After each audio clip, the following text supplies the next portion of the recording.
Welcome back to C-Files, folks. Thanks for joining me. Don't forget to like and subscribe because it's just nice. If you're a nice person, you're going to like and subscribe. And hit that bell notification if you've never viewed these videos. By the way, this is if you notice there's a number on the title of the video, that means we're in the middle of the book. So you have to start at number one and work your way up. Just go to my YouTube page. I mean, it's not, I mean, just hit a couple buttons. That's all you got to do. I mean, look, put the donut down, push the buttons. Okay, eat the donut then. All right. Harriet, it's Krispy Kreme. Oh, sorry, I'm off that diet. Yeah, I lost that one when I got older. Anyway, Harriet Martineau's story is on the middle of page 184. So, after that silliness with the donut comment, which I have no idea why I did that, I don't know. Just what was in my head at the time, because these videos are very real and raw and controversial. Um, we'll just start reading on Harriet Martineau's story. This is the history of Christmas.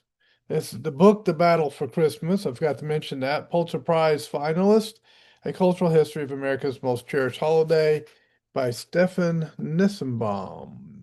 There he is. All right. Her visit was no coincidence. Martineau herself had been born in 1802 into an English Unitarian family, though no less distinguished socially than the Sedgwicks or the Boston Unitarian establishment. By the time of her American tour, Martineau had become a famous writer. She had arrived in the United States in mid 1834, coming with a publisher's travel advance, with the express intention of writing a book about life in the new nation. At first, as she traveled around the country, Martineau was welcomed and feted everywhere. Because of her connection with the Unitarian community, one of the Americans to whom Martineau received an introduction was Catherine Sedgwick, whose literary renown made her one of the best known American Unitarians. And Stockbridge was the first place Martineau visited outside the New York City area.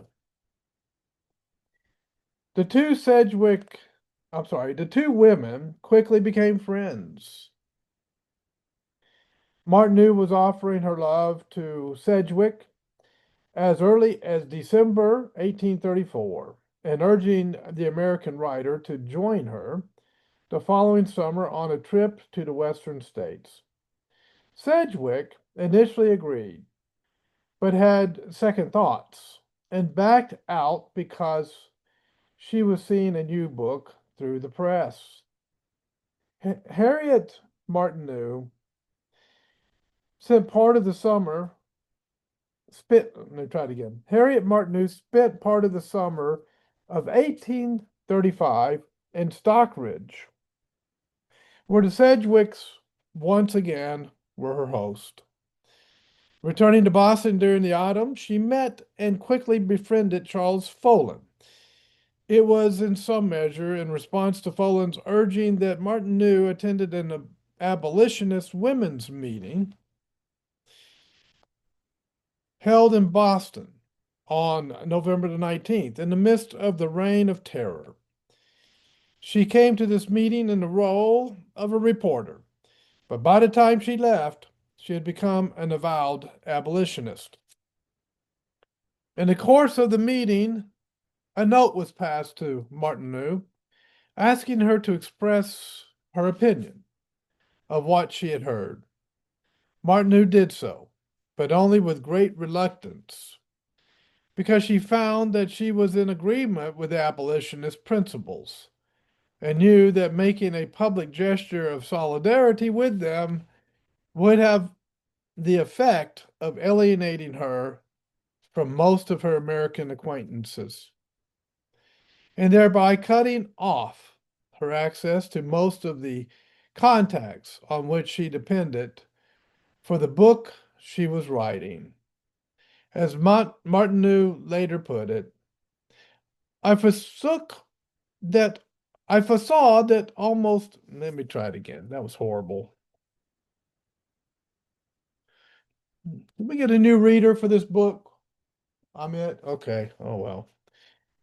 I foresaw that almost every house in Boston, except those of the abolitionists, would be shut against me, that my relation to the country would be completely changed, as I should suddenly be transformed from being a guest to an observer, to being considered a missionary or a spy. As she would acknowledge 20 years later, the moment of reading this note was one of the most painful of her of my life. Martineau's foreboding was correct. The Boston papers reported and ridiculed her avowal of abolitionist sympathies, and those reports were quickly reprinted throughout the United States. By the following spring, she was forced to change the itinerary to her postponed Western trip in order to avoid the prospect of encountering personal danger. As it's, let me hold my spot there. That kind of controversy is not unique to our time. This was in the early 1800s. And her life, she considered her life to be in danger because she supported the abolition of slavery. In other words, she wanted to end slavery. And it makes you wonder what was in the minds of these people in the United States at that time. What were they thinking? I can only guess that part of it was economic. But when economics is the source of evil, maybe we should reconsider how we look at economics. Just my thoughts. As it turned out, she ended up taking this trip in the company of the Folans themselves and using it not simply as a professional tour, but also as an opportunity to engage in abolitionist activities. Martineau had transformed herself from a journalist into an activist. She would always recall her American sojourn as a profoundly transforming episode in her life. For a time, she seriously considered returning permanently to America to engage in abolitionist work. She regarded Charles Follen as her very nearest friend, guide, and guardian. And to the end of her life, she kept his portrait next to one of William Lloyd Garrison in her parlor. In the meantime, soon after her political coming out in November of 1835, Martineau returned to Boston. She had meanwhile taken a brief tour of some nearby communities in order to spend New Year's with the Folans. Both of them were under heavy pressure just then. Martineau had just lost her social credibility, and Charles Follen had just lost his post as tutor to the Perkins children. The visit would be a time for mutual commiseration and also a chance to plan a strategy for what would be, it was now clear, the abolitionist focus of the rest of Martineau's American visit, including the Western trip that she would take several months later in the Folens company. A few days before their holiday reunion It actually took place on New Year's Eve. Follen wrote to Martineau in mock conspiratorial language. I rejoice in the prospect of having you with us next Friday to settle the affairs of this nether world. At least, let me try it again. I rejoice in the prospect of having you with us next Friday to settle the affairs of this nether world, at least, at this Congress of our Holy Triple Alliance, i.e., Charles and Eliza Follen and Martineau herself. A week or so earlier, Follen sent her a more serious letter, deeply personal in tone. In that letter, Follen articulated to Martineau what the two of them had recently done. They had each stepped out of the safe vessel of selfish indifference and ventured to walk on troubled waters of philanthropic enterprise.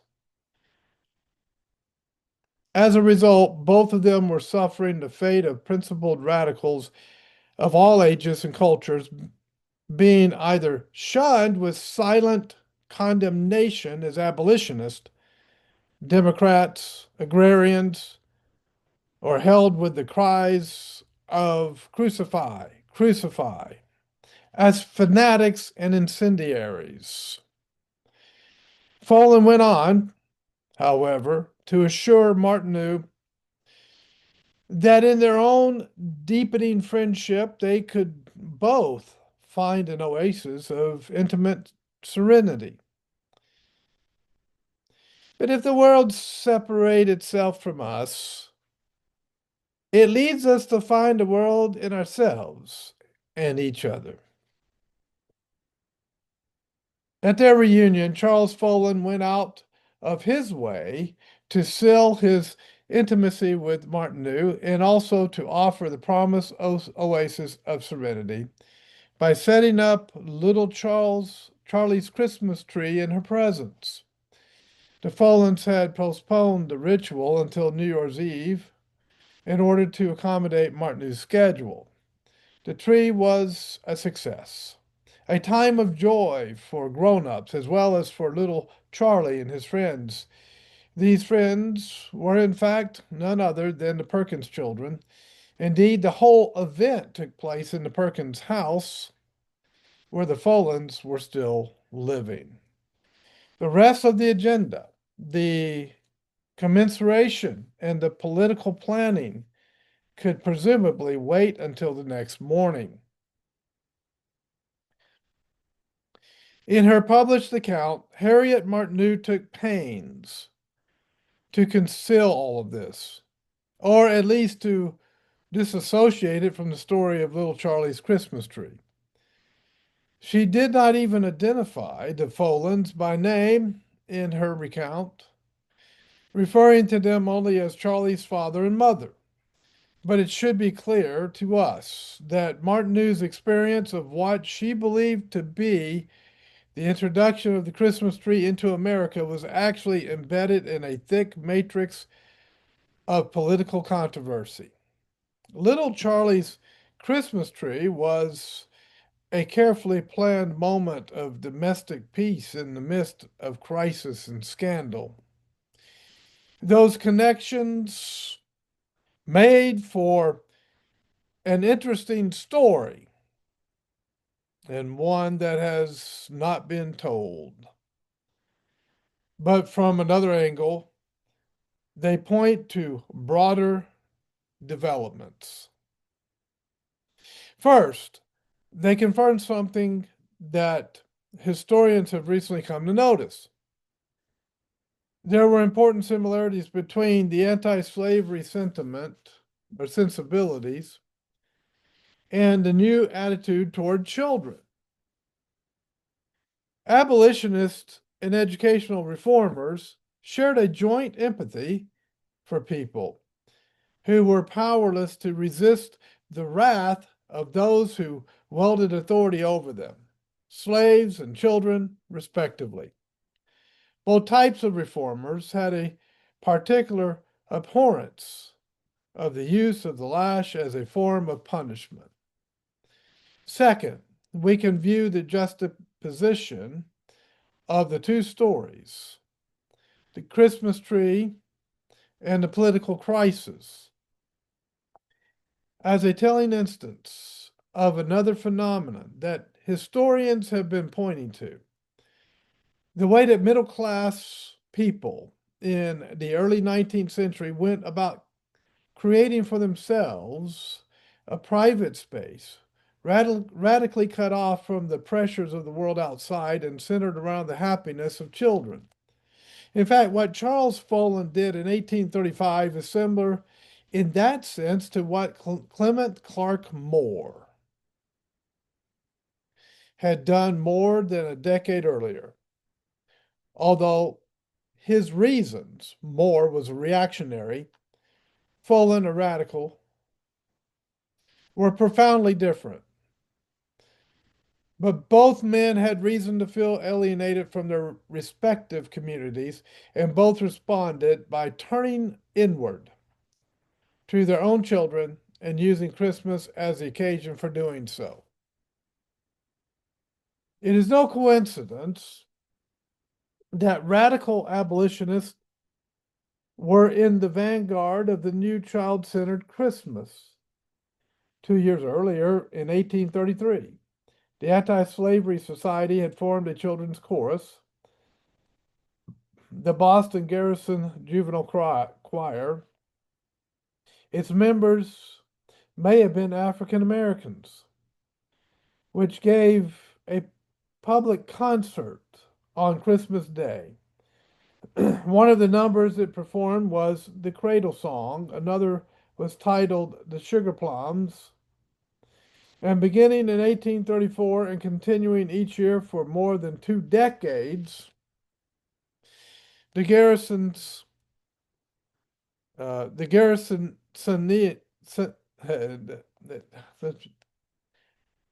it the way it's written.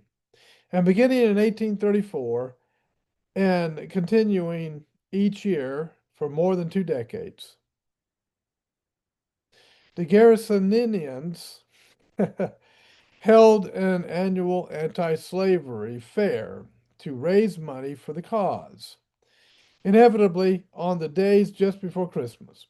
In 1836, several abolitionists presented Garrison's own 10-month-old son, George, with shoes, stockings, mittens, and a very beautiful gown that had been offered at that year's fair. Pretty well for the young fanatic, the proud father noted privately, and with uncharacteristically self-depreciating wit. In fact, according to a report published in Garrison's magazine, The Liberator, the very first of these anti-slavery fairs, the one in 1834, displayed an evergreen shrub that bore another witty message. Persons are requested not to handle the articles which, like slavery, are too delicate to be touched. This was a sarcastic reference to the reluctance of most respectable Americans in discuss to the slavery issue. Humor aside, if any of the articles for sale at the 1834 fair were actually attached to this evergreen shrub or placed around it, then it would have the honor of being the first public Christmas tree display in the United States. And here's a picture. Bring that up. And here's what it says underneath. Christmas Eve, 1836. This was the first image of a Christmas tree to be printed in the United States. It appeared in Boston in 1836 as a frontispiece to The Stranger's Gift, a gift book written by a German immigrant named Hermann Bochum, a man who had taken over Charles Follin's old job of teaching the German language on a part-time basis at Harvard. The tree is illuminated by open candles. The door at the right suggests that the children have only moments earlier been allowed to enter the room. And we're coming to Catherine Sedgwick's Christmas tree. I've got about 9 minutes. What's the length? I don't know that I can cover it in 9 minutes. So I'm going to come to that in the next reading. Catherine Sedgwick's Christmas tree. Hope you enjoy these readings. This is a short one, it's only 20 minutes, but I got to get to other things and I'm short on time today, folks, so I've got to get on it quickly. I will be back with this hopefully tomorrow. Tomorrow's another long, busy day. When you're retired,